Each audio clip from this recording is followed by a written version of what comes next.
कई बारी ना दिल करता कि चल जाइए है ना, कि घूम के आइए, बड़ी दूर चल जाइए। इस रोज़ रोज़ के साढ़े रोज़ रोज़ घर झमेलियां, पर जाइए भी कित्थे है ना, कोई जगह नहीं लभदी है ना। हर कोई अपने टाइम दे विच रुझे दा, हर किसी को इन्ना टाइम नहीं है कोई किसी को अज के जमाने च बैठे।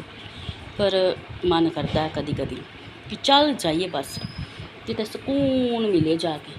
पर मिलेगा कित्थे? मिलना तो आ जाके अपने घर च ही है सुकून, क्योंकि सानू इहो ही आदमी झेल सकते हैं, होर तो कोई झेल नहीं सकता।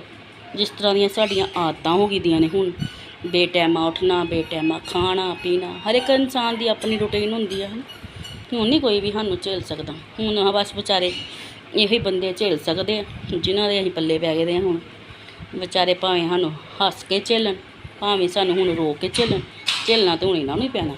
कित्थे जाणगे हुण साडे तो बच के।